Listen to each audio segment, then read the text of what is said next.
ಎಲ್ಲರಿಗೂ ನಮಸ್ಕಾರ. ನಾನು ನಿಮ್ಮ ಪ್ರಮೋದ್ ಸರ್. ತಮಗೆಲ್ಲರಿಗೂ Jnanabhakti academy and techno solution LLP ವತಿಯಿಂದ ಜ್ಞಾನಭಕ್ತಿ ಕಂಪ್ಯೂಟರ್ ಸೆಂಟರ್ಗೆ ಸ್ವಾಗತ. ಅದೇ ರೀತಿ ನಮ್ಮ ಎಜುಕೇಷನಲ್ ಸಮರ್ ಸಾಯಿ ಯೂಟ್ಯೂಬ್ ಚಾನಲ್ಗೆ ಕೂಡ ಸ್ವಾಗತ.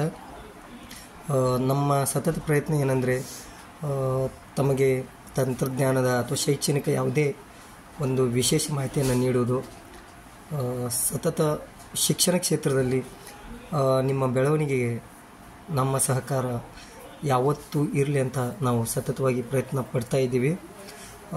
ಈಗಾಗಲೇ ಎಕ್ಸೆಲ್ದಲ್ಲಿ ಪಾರ್ಟ್ 1 ಹಾಗೂ ಪಾರ್ಟ್ 2ದಲ್ಲಿ ನೀವು ಟೈಟಲ್ ಬಾರ್, ರಿಬ್ಬನ್ಸ್, ಅದರಲ್ಲಿ ಹೋಮ್ದಲ್ಲಿ ಕಟ್, ಕಾಪಿ ಪೇಸ್ಟ್, ಆಮೇಲೆ ಫಾರ್ಮ್ಯಾಟ್ ಪೇಂಟರ್ ಇದ್ರ ಬಗ್ಗೆ ಕಲ್ತಿದ್ರಿ. ಈಗ ನಾವು ಫಾಂಟ್ ಮತ್ತು ಅಲೈನ್ಮೆಂಟ್ ಈ ಎರಡು ಅಂಶಗಳ ಕುರಿತು ತಿಳಿದುಕೊಳ್ಳೋಣ. ಇದರಿಗಿಂತ ಮೊದಲು ಎಕ್ಸೆಲ್ದಲ್ಲಿ ಸಾಕಷ್ಟು ಅಂಶಗಳು ನಾವು ತಿಳ್ಕೊಂಡಿದ್ದೀವಿ.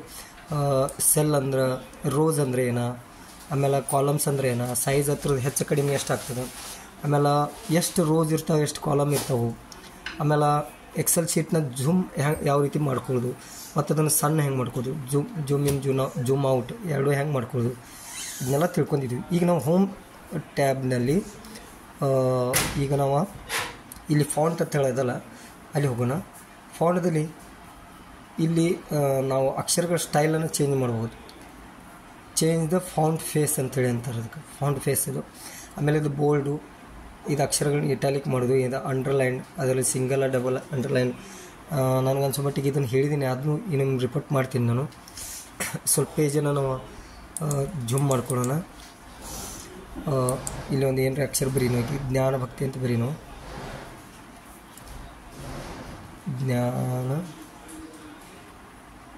ಭಕ್ತಿ, ಜ್ಞಾನ ಭಕ್ತಿ. ಇಲ್ಲಿ ಸೆಲ್ ಬಿಟ್ಟು ಅಕ್ಷರ ದಾಟಿ ಹೋಗಿದೆ. ಅವಾಗ ಏನು ಮಾಡೋದು, ಇಲ್ಲಿ ಡಬಲ್ ಕ್ಲಿಕ್ ಮಾಡ್ರೆ ಅದು ಆಟೋ ಸೆಟ್ ಆಗ್ತದೆ.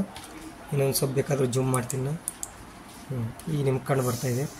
ಈ ಅಕ್ಷರನ ನಾವು ಇಲ್ಲಿ ಬಿ ಮೇಲೆ ಕ್ಲಿಕ್ ಮಾಡ್ರೆ ಬೋಲ್ಡ್ ಆಗ್ತದೆ ಅಕ್ಷರ. ನೋಡಿರಿ, ಇಲ್ಲಿ ಅಬ್ಸರ್ವ್ ಮಾಡಿರಿ, ನೋಡಿರಿ. ಈಗ ಅದು ನಾರ್ಮಲ್ ರೇಂಜಿಗೆ ಅದ, ನಾ ಇಲ್ಲಿ ಒತ್ತರಿಂದ ಬೋಲ್ಡ್ ಆಗ್ತದೆ. ಆಮೇಲೆ ಇಲ್ಲಿ ನಾವು ಇಲ್ಲಿ ಹೋಗಿ ಅಕ್ಷರ ಸ್ಟೈಲ್ ಚೇಂಜ್ ಮಾಡ್ಬೋದು ನಾವು. ಈಗ ಸ್ವಲ್ಪ ಈ ಅಕ್ಷರನ ಈ ಸೈಡ್ ಬರ್ತೀನಿ ನಾನು. ಇದನ್ನ ಏನು ಮಾಡೋಣ, ನಾವು ಕಾಪಿ ಮಾಡಿ ಈ ಸೈಡ ಪೇಸ್ಟನ್ನು ಅದು ಇಲ್ಲಿ ಬತ್ತು, ಡಬಲ್ ಕ್ಲಿಕ್ ಮಾಡೋಣ, ಅಕ್ಷರ ಆಟೋಮೆಟಿಕ್ ಸೆಟ್ ಆಯಿತು.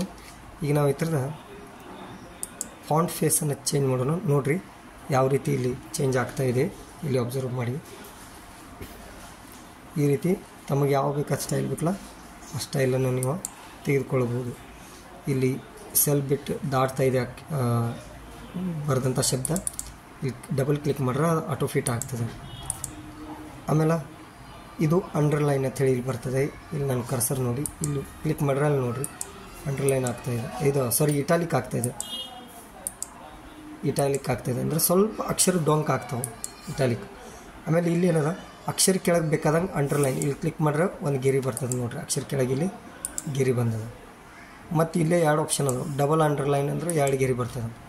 ಇಲ್ಲಿ ನೋಡಿರಿ, ಇಲ್ಲಿ ಡಬಲ್ 2 ಗೆರೆ ಬಂದಾವೆ ಇಲ್ಲಿ.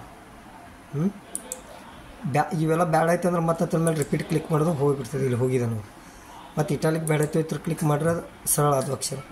ಬೋರ್ಡ್ ಬೇಡದ ರೀತಿ ಕ್ಲಿಕ್ ಮಾಡೋದು, ಮೊದಲು ಯಾವ ಸ್ಟೈಲ್ ಇತ್ತು. ಆಮೇಲೆ ಇಲ್ಲಿ ಮೊದಲು ಯಾವ ಸ್ಟೈಲ್ ಬೇಕಾದ್ರೆ ಚೇಂಜ್ ಮಾಡ್ಕೋಬೋದು. ಕ್ಯಾಲಿಬ್ರಿ ಅಂತ ಹೇಳುವ ಕ್ಯಾಲಿಬ್ರಿ ಸ್ಟೈಲ್ ಮತ್ತು ಅಕ್ಷರ ಈ ರೀತಿಯೂ ಚೇಂಜ್ ಮಾಡ್ಕೋಬೋದು. ಆಮೇಲೆ ಇಲ್ಲಿ ಮತ್ತು ಅಕ್ಷರದ ಸೈಜ್ ಹೆಚ್ಚು ಕಡಿಮೆ ಮಾಡ್ಕೋಬೋದು. ಅಂದ್ರೆ ಅದ್ರ ಗಾತ್ರ ಹೆಚ್ಚು ಮಾಡ್ಬೋದು ನೀವು. ನೋಡಿ 26, 28 ಮಾಡಿದಂಗೆ ದೊಡ್ಡದಾಕತ್ತು ಹೋಗ್ತದೆ ಅಕ್ಷರ.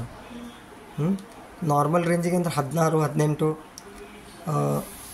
20 ಅಂದ್ರೆ 16, 18 ಇಟ್ಕೋತಾರೆ. ಸ್ವಲ್ಪ ಹೆಡ್ಡಿಂಗ್ ಅದಿತ್ತಂದ್ರೆ 20 ಹತ್ರ ತಕ್ಕಂತೆ ತೊಗೋತಾರೆ.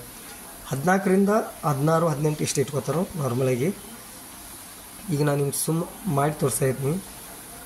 ನಮಗೆ ಎಷ್ಟು ಸೈಜ್ ಹೆಚ್ಚು ಕಡಿಮೆ ಬೇಕಲ್ಲ ಅಷ್ಟು ಮಾಡ್ಕೋಬೋದು. ಮಿನಿಮಮ್ 8 ಆಗ್ತದೆ, 10 ಮಾಡ್ಬೋದು, 12. ನಾ ಈಗ 18 ಇಟ್ಕೋತೀನಿ.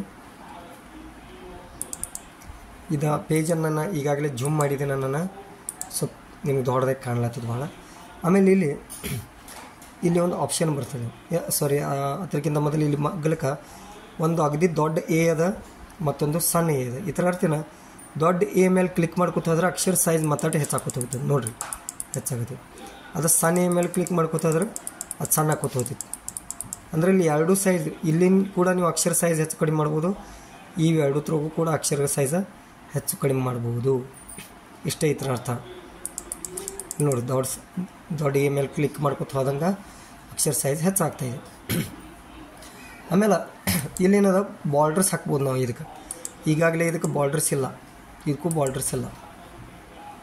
ಯಾಕಂದ್ರೆ ನೋಡಿರಿ, ಇಲ್ಲಿ ನಾವು ಪ್ರಿಂಟ್ ಮೇಲೆ ಹೋಗಿ ಪ್ರಿಂಟ್ ಪ್ರಿವ್ಯೂ ಮೇಲೆ ನೋಡಿದರೆ ಇಲ್ಲಿದನಿಲ್ಲ, ಯಾವುದೇ ರೀತಿ ಬಾರ್ಡರ್ಸ್ ಇಲ್ಲ. ಇವಕ್ಕೆ ನಾವು ಬಾರ್ಡರ್ಸ್ ಕೊಡ್ಬೋದು. ಈಗ ಇದಕ್ಕೆ ಬಾರ್ಡರ್ಸ್ ಕೊಡ್ಬೋದು ನಾವು. ಇಲ್ಲಿ ನೋಡಿರಿ, ಇಲ್ಲಿ ಹೋಗೋದಾ, ಇಲ್ಲಿ ಇನ್ನೊಂದು ಅಕ್ಷರ ನಾವೇನು ಮಾಡೋಣ, ಕಾಪಿ ಮಾಡ್ಕೊಂಡು ಪೇಸ್ಟ್ ಅನ್ನೋದು ಜ್ಞಾನಭಕ್ತಿ ಇನ್ನೊಂದು ಅಕ್ಷರ ತಯಾರೈತೆ.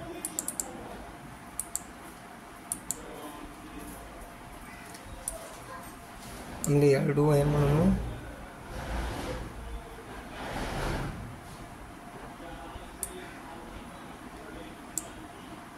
ಇಷ್ಟನ ಬರ್ಕೊಂಡು ಇವಕ್ಕೆ ನೋಡ್ರಿ.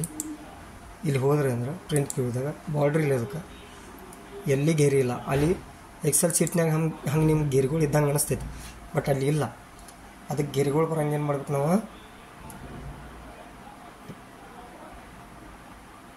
ಇಲ್ಲಿ ಬಾರ್ಡ್ರದಾಗ ಹೋಗೋದ, ಇಲ್ಲಿ ಆಲ್ ಬಾರ್ಡರ್ಸ್ ಅಂತೇಳಿ ನಾ ಮಾಡ್ಕೋತೀನಿ.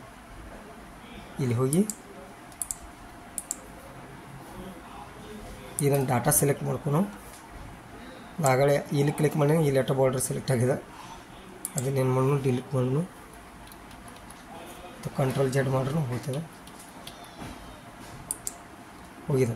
ಈಗ ಇಲ್ಲಿ ಇದನ್ನು ಇಷ್ಟು ಎಲ್ಲೆಲ್ಲಿ ಬಾರ್ಡರ್ ಅಷ್ಟು ಸೆಲೆಕ್ಟ್ ಮಾಡ್ಕೊಂಡ, ಇಲ್ಲಿ ನೀವು ಆಲ್ ಬಾರ್ಡರ್ಸ್ ಅಂದ್ರೆ ಇದಕ್ಕೆ ಬಾರ್ಡರ್ ತಯಾರೈತಿ. ಇಲ್ಲಿ ಬೇಕಾದ್ರೆ ನೀವು ಅದನ್ನು ವೆರಿಫೈ ಮಾಡೋಕ್ಕೆ ಇಲ್ಲಿ ಪ್ರಿಂಟ್ ಪ್ರಿವ್ಯೂದಾಗ ಹೋಗಿ ನೋಡ್ರೆ ಇಲ್ಲಿ ಬಾರ್ಡರ್ ತಯಾರಾಗಿದೆ, ಗೊತ್ತಾಯ್ತಲ್ಲ. ಇನ್ನು ಬಾರ್ಡರ್ಸ್ ಆಯಿತು. ಆಮೇಲೆ ಇದೇನದ, ಈ ಅಕ್ಷರದ ಇದಕ್ಕೆ ಬಣ್ಣ ಹಾಕೋಬೋದು ನೀವು ಬಾಕ್ಸಿಗೆ. ಇಲ್ಲಿ ನೋಡಿರಿ, ನೀವು ಎಷ್ಟು ಭಾಗ ಸೆಲೆಕ್ಟ್ ಮಾಡ್ಕೋತಿರಲ್ಲ, ಈಗ ನಾನು ಇದನ್ನು ಸೆಲೆಕ್ಟ್ ಮಾಡ್ಕೋತೀನಿ. ಇಲ್ಲಿ ಒಳಗೆ ಯಾವ ಕಲರ್ ಬೇಕಲ್ಲ, ಬಾಕ್ಸಿಗೆ ಅಷ್ಟೇ ಕಲರ್ ಆಗ್ತದೆ, ಅಕ್ಷರಗಳಿಗೆ ಆಗಂಗಿಲ್ಲ, ಬಾಕ್ಸಿಗೆ ಅಷ್ಟೇ ಆಗ್ತದೆ. ಇಲ್ಲ ಒಂದು ಡಿಸೈನ್ ತೊಗೋತೀನಿ, ಸ್ಕೈ ಬ್ಲೂ ಕಲರ್ ತೊಗೋತೀನಿ. ಆಮೇಲೆ ಅಕ್ಷರಕ್ಕೆ ಬೇಕಾದರೆ ಇಲ್ಲಿ ಕ್ಲಿಕ್ ಮಾಡಿ ನಿಮಗೆ ಯಾವುದು ಕಲರ್ ಬೇಕೋ ಇಲ್ಲಿ ಕೂಡ ಮಾಡ್ಕೋಬೋದು, ಇಲ್ಲಿ ಕೂಡ ಮಾಡ್ಕೋಬೋದು. 3 ಕಲರ್ಸ್ ಅಂದ್ರೂ ಬೇಕಾದಂಥ ಕಲರ್ ಬರ್ತವೆ. ಓಕೆ ಅಂದ್ರೆ ಅಲ್ಲಿ ಕಲರ್ ಈ ರೀತಿ ಆಗ್ತದೆ. ಇಲ್ಲ ಎರಡು ಸ್ಕೈ ಬ್ಲೂ, ಅದು ಸ್ವಲ್ಪ ಬೇರೆ ತೊಗೊಳೋ, ಎಲ್ಲೋ ತೊಗೋತೀನಿ. ನೋಡಿರಿ, ಅಕ್ಷರಗಳಿಗೆ ಬಣ್ಣ ಆಯಿತು. ಇದು ಫಾಂಟ್ದಾಗ ಇಷ್ಟೆಲ್ಲ ನಿಮಗೆ ಕ್ಲಿಯರ್ ಆಯಿತು. ಇನ್ನು ನಾವು ಇಲ್ಲಿ ಬಂದು ಅಲೈನ್ಮೆಂಟ್ದಾಗ ಬಹುತೇಕ ನಾನು ನಿಮ್ಗೆ ಹೇಳಿದ್ದೀನಿ, ಅದ್ರಾಗ ಇನ್ನೊಂದು ಹೇಳ್ತೀನಿ. ಇಲ್ಲಿ ನಾವು ಒಂದು ನನ್ನ ಹೆಸರು ಟೈಪ್ ಮಾಡ್ತೀನಿ, ಪ್ರಮೋದ್ ಅಂತ ಹೇಳಿ ಟೈಪ್ ಮಾಡ್ತೀನಿ. ಸ್ವಲ್ಪ ಇದು ನಿಮ್ಗೆ ತಿಳಿಸ್ಬೇಕಾದ್ರೆ ಸ್ವಲ್ಪ ಇದು ಕಾಲಮ್ದು ಮತ್ತು ರೋಸ್ದು ಸೈಜ್ ಹೆಚ್ಚು ಮಾಡ್ಕೋಬೇಕು. ನಾನು ಇಷ್ಟು ಮಾಡ್ಕೊಂಡಿನಿ. ಈಗ ನೋಡಿರಿ, ಅಕ್ಷರ ಇಲ್ಲಿ ಕೆಳಗೆ ಮೂಲಿಗದ. ಅವಾಗ ಏನು ಮಾಡೋದು, ಇಲ್ಲಿ ಅಲೈನ್ಮೆಂಟ್ದಾಗ ಹೋದ್ರೆ ಅಂದರೆ ಇಲ್ಲಿ ಕ್ಲಿಕ್ ಮಾಡ್ರೆ ಮ್ಯಾಲೆ ಬರ್ತದೆ. ಇಲ್ಲಿ ಕ್ಲಿಕ್ ಮಾಡಿ ಇಲ್ಲಿ ನೋಡಿರಿ, ಇಲ್ಲಿ ಕ್ಲಿಕ್ ಮಾಡ್ರೆ ನಡ್ಬರ್ಕ್ ಗೊತ್ತು. ಇಲ್ಲಿ ಅದು ನಡ್ಬರ್ಕಿಟ್ಟು ಬತ್ತು ಮ್ಯಾಲೆ ಇತ್ತು. ಇಲ್ಲಿ ನೋಡಿರಿ, ಅಲ್ಲಿ ಹೆಂಗೆ ಅಕ್ಷರ ಸೈಜ್ ಚೇಂಜ್ ಹಾಕೋತ ಹೋಗ್ತದೆ. ನಾವು ಈಗ ನಮಗೆ ಮಧ್ಯದಲ್ಲಿ ಬೇಕಾಗಿತ್ತು. ನೋಡಿರಿ, ಇವೆರಡು ಇತ್ತಂದ್ರೆ ಮ್ಯಾಲೂ ಇಲ್ಲ ಕೆಳಗೂ ಇಲ್ಲ, ನಡ್ಬರ್ಕಿರ್ತದೆ. ಈ ಸೈಡು ಇಲ್ಲ, ಈ ಸೈಡು ಇಲ್ಲ, ಎಡಕ್ಕೂ ಇಲ್ಲ ಬಲಕ್ಕೂ ಇಲ್ಲ, ಮ್ಯಾಲೂ ಇಲ್ಲ ಕೆಳಗಿಲ್ಲ, ನಡ್ಬರ್ಕಿರ್ತದೆ.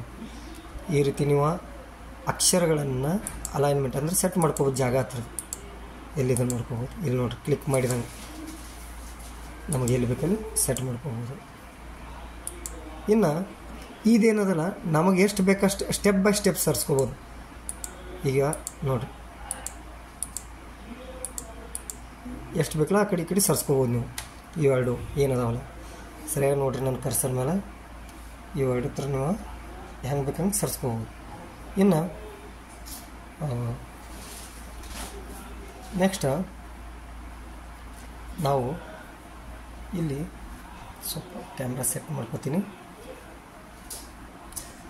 ಇಲ್ಲೇನದು ವ್ರ್ಯಾಪ್ ಟೆಕ್ಸ್ಟ್ ಅಂತೀವಿ. ವ್ರ್ಯಾಪ್ ಟೆಕ್ಸ್ಟ್ ಅಂದ್ರೆ ಈ ಉದಾಹರಣೆ ಇಲ್ಲಿ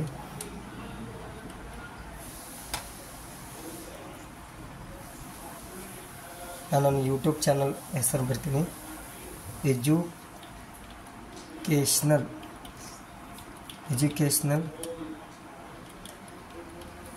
ಸಮರ್ಥ್ ಸಾಯಿ ಅಂತೇಳಿ ನನ್ನ ಯೂಟ್ಯೂಬ್ ಚಾನಲ್ ಹೆಸರದ. ಈಗ ನಾನು ಇಲ್ಲಿ ಡಬಲ್ ಕ್ಲಿಕ್ ಮಾಡ್ತೀನಿ. ವ್ರ್ಯಾಪ್ ಟೆಕ್ಸ್ಟ್ದಾಗ ಏನಾಗ್ತದೆ ನೋಡ್ರಿ,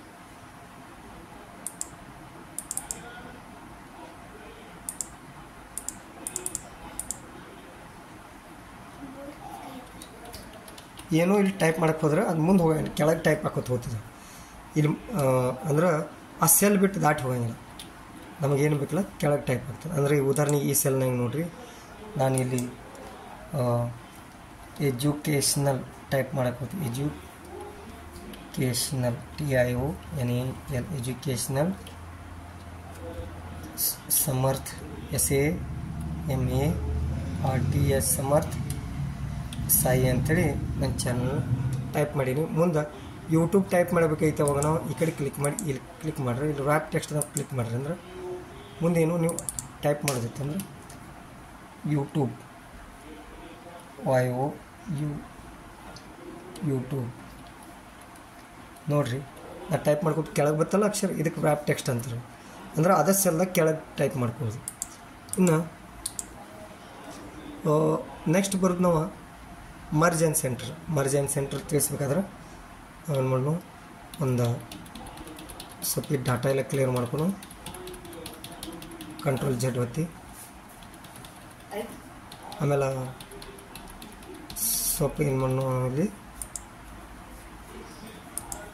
ನೋಡ್ರಿ, ಸ್ವಲ್ಪ ಜೂಮ್ ಮಾಡ್ತೀನಿ ಅಂದರೆ ನಿಮಗೆ ಇಲ್ಲಿ ನೋಡ್ರಿ, ಇಷ್ಟೆಲ್ಲ ರೋಸ್ ಅದಾವೆ, ಕಾಲಮ್ ಅದಾವೆ, ರೋಸ್ ಅದಾವೆ. ಇಲ್ಲಿ ಮರ್ಜ್ ಆ್ಯಂಡ್ ಸೆಂಟರ್ ಅಂದರೆ ಹೆಂಗೆ, ನಾವು ಇಲ್ಲೊಂದು ಎರಡು ರೋಗಳನ್ನ ಸೆಲೆಕ್ಟ್ ಮಾಡೀನಿ. ಇಲ್ಲಿ 7 ಮತ್ತು 8, ಆಮೇಲೆ ಕಾಲಮ EFGH ಇಷ್ಟ ಕಾಲಮ್ಗಳನ್ನ 2 ರೋಸನ್ನು. ಇಲ್ಲಿ ಕಾಣಕ್ಕೆ ನಮಗೆ ನಡಬರ್ಕ್ ಒಂದು ಲೈನ್ ಕಾಣ್ತೈತಿ, ಸಪ್ರೇಟ್ ಒಂದೊಂದು ಸೆಲ್ ಇದ್ದಂಗೆ ಕಾಣ್ತಾವೆ. ಇಲ್ಲಿ ಮರ್ಜ್ ಆ್ಯಂಡ್ ಸೆಂಟರ್ದಾಗ ಹೋದ್ರೆ ಅಂದ್ರೆ ಅದೆಲ್ಲ ಕೂಡಿ ಒಂದೇ ಸೆಲ್ ಆಗ್ತದೆ. ನೋಡಿರಿ, ಎಲ್ಲ ಕೂಡಿ ಒಂದೇ ಸೆಲ್ ಆಯ್ತು, ಮಧ್ಯದಲ್ಲಿ ಯಾವುದೇ ರೀತಿ ಗೆರೆ ಇಲ್ಲ. ಇಲ್ಲಿ ಮಧ್ಯದಲ್ಲಿ ಯಾವುದೇ ಗೆರೆ ಇಲ್ಲ, ಇದು ಮರ್ಜ್ ಆ್ಯಂಡ್ ಸೆಂಟರ್. ಆಮೇಲೆ ಇಲ್ಲಿ ಇನ್ನೊಂದು ಆಪ್ಷನ್ ಬರ್ತದೆ, merge and centre, merge across ಅಂದ್ರೆ ಇಲ್ಲಿ ನೋಡ್ರಿ, ಇದನ್ನು Ctrl+Z ಮಾಡ್ತೀವಿ. ಮರ್ಜ್ ಅಕ್ರಾಸ್ ಅಂದ್ರೆ ನಾ ಇಲ್ಲೊಂದು ಇಷ್ಟು 4 ಲೈನ್ ಸೆಲೆಕ್ಟ್ ಮಾಡೀನಿ. ಇಲ್ಲಿ ನೋಡ್ರಿ ಏನು ಬದಲಾವಣೆ ಆಗ್ತದೆ ಇದರಲ್ಲಿ. ಸ್ವಲ್ಪ ಇನ್ನೊಂದು ಸ್ವಲ್ಪ ಜೂಮ್ ಮಾಡ್ತೀನಿ ಬೇಕಾದ್ರೆ ನಿಮ್ಗೆ ಕಂಡು ಬರಲಿತ್ರಿ. ಮರ್ಜ್ ಅಕ್ರಾಸ್ದಲ್ಲಿ ಇಲ್ಲಿ ಕ್ಲಿಕ್ ಮಾಡ್ರೆ ರೋಸ್ಗಳು ಇಷ್ಟೋ ಕಾಲಮ್ದಷ್ಟೇ ಗೆರೆ ಇವೆ ನೋಡ್ರಿ. ಇಲ್ಲಿ ಈವೇನು ಇಷ್ಟೇ ಸೈಜ್ ಐತಿಲ್ಲ, ಕಾಲಮ್ದು ಹಿಂಗೆ ಉದ್ದದ ಗೆರೆ ಅದಾವಲ್ಲ ಈ ಬಾಕ್ಸ್ನಾಗ ಇಲ್ಲ. ಅಡ್ಡಾಡ್ ಗೆರೆಗಳು ಅಟ್ಟೆ ಕಂಡು ಬರುತ್ತೆ, ಉದ್ದದ ಗೆರೆ ಇದ್ದಿದ್ದು ಕಂಡು ಬರೋಂಗಿಲ್ಲ ಅಡ್ಡಾಡ್. ಇದಕ್ಕೆ ಮರ್ಜ್ ಅಕ್ರಾಸ್ ಅಂತಾರೆ. ಆಮೇಲೆ ಮತ್ತು ಮರ್ಜ್ ಸೆಲ್ ಅಂದ್ರೆ ಇಲ್ಲಿ ಕ್ಲಿಕ್ ಮಾಡ್ರೆ ಉದ್ದದ ಮತ್ತೆಲ್ಲ ಮರ್ಜ್ ಆಗಿಬಿಡ್ತಾವೆ, ಅವು ಎಲ್ಲ ಮರ್ಜ್ ಆಗ್ತವೆ. ಆಮೇಲೆ ಮತ್ತೆ ಮೊದಲೇನು ಬೇಕಾದ್ರೆ Ctrl+Z ಮಾಡಿರಿ, ಅಥವಾ ಇಲ್ಲಿ ಹೋಗಿ ಅನ್ಮರ್ಜ್ ಅಂದ್ರೆ ಏನು ಮರ್ಜ್ ಮಾಡಿದಿಲ್ಲ ಅದು ಮತ್ತೊಮ್ಮೆ ಅನ್ಮರ್ಜ್ ಅಂತಂದು ಮೊದಲಿನಂಗೆ ಆಗಿಬಿಡ್ತದೆ ನೋಡಿರಿ. ಮತ್ತು ಗೆರೆಗಳು ಬಂದಿಲ್ಲ, ಇದು ಮೊದಲಿನಂಗೆ. ಈ ರೀತಿ wrap text, merge and centre, unmerge ಅಂದರೆ ಅಲೈನ್ಮೆಂಟ್ದು ನಿಮಗೆ ಇವತ್ತೆಲ್ಲ ತಿಳಿಸಿದ್ದೀನಿ. ಒಟ್ಟಾರೆ ಇವತ್ತು ಭಾಗ 3ರಲ್ಲಿ ನಾವು ಫಾಂಟ ಮತ್ತು ಅಲೈನ್ಮೆಂಟ್ದಲ್ಲಿ ಇಷ್ಟೆಲ್ಲ ಅಂಶಗಳನ್ನು ತಿಳಿದುಕೊಂಡಿದ್ವಿ. ಮುಂದಿನ ಎಕ್ಸೆಲ್ ಪಾಠಕ್ಕೆ ತಾವು ಹಾದಿ ಕಾಯ್ತೀರಿ ಅಂತ ಆಸೆ ಪಡ್ತೀನಿ. ಖಂಡಿತವಾಗಿ ನಾವು ಮುಂದಿನ ಭಾಗವನ್ನು ಮತ್ತೆ ರೆಕಾರ್ಡ್ ಮಾಡಿ ನಿಮ್ಮ ಇನ್ಸ್ಟಾಗ್ರಾಮ್ ಹಾಗೂ ಯೂಟ್ಯೂಬ್ ಚಾನಲ್ನಲ್ಲಿ ಖಂಡಿತವಾಗಿ ಅಪ್ಲೋಡ್ ಮಾಡ್ತೀನಿ. ದಯವಿಟ್ಟು ತಮ್ಮೆಲ್ಲರಿಗೂ ವಿನಂತಿ ಏನಂದ್ರೆ, ನಮ್ಮ ಚಾನಲ್ ಶಿಕ್ಷಣಕ್ಕೆ ಸಂಬಂಧಪಟ್ಟಂಥ ಚಾನೆಲ್ಲ, ನಮ್ಮ ಯೂಟ್ಯೂಬ್ ಚಾನಲ್ಲಾಗಲಿ ಅಥವಾ ಇನ್ಸ್ಟಾಗ್ರಾಮ್ ಚಾನಲಲ್ಲಿ ನಿಮ್ಮ ಜ್ಞಾನವರ್ಧನೆಗೆ ಸಹಾಯ ಮಾಡ್ತದೆ. ಮತ್ತು ನಿಮ್ಮ ಜೀವನದಲ್ಲಿ ಏನಾದರೂ ನೀವು ಅಚೀವ್ ಮಾಡಬೇಕಾದ್ರೆ ನಮ್ಮದೊಂದು ಸಣ್ಣ ಪುಟ್ಟ ಸಹಕಾರ ನಿಮ್ಮ ಜೊತೆ ಇರ್ತದೆ. ಅದಕ್ಕೆ ತಾವು ನಮ್ಮ ಚಾನಲ್ನ ಫಾಲೋ ಮಾಡಿರಿ, ನಮ್ಮ ವೀಡಿಯೋಗಳು ನೋಡಿರಿ, ಸಬ್ಸ್ಕ್ರೈಬ್ ಮಾಡಿರಿ, ಆಮೇಲೆ ಲೈಕ್ ಮಾಡಿರಿ ಅಂತ ನಾ ಹೇಳಂಗಿಲ್ಲ. ನೀವು ವಿಡಿಯೋ ನೋಡಿರಿ, ಇದರಿಂದ ಏನಾದರೂ ಜ್ಞಾನ ಪಡ್ರಿ, ಅದೇ ನಮಗೆ ಎಷ್ಟೋ ಪುಣ್ಯ ಆಗ್ತದೆ. ಇಷ್ಟು ಹೇಳಿ ನಾನು 2 ಮಾತು ಮುಗಿಸ್ತೀನಿ. ಧನ್ಯವಾದಗಳು.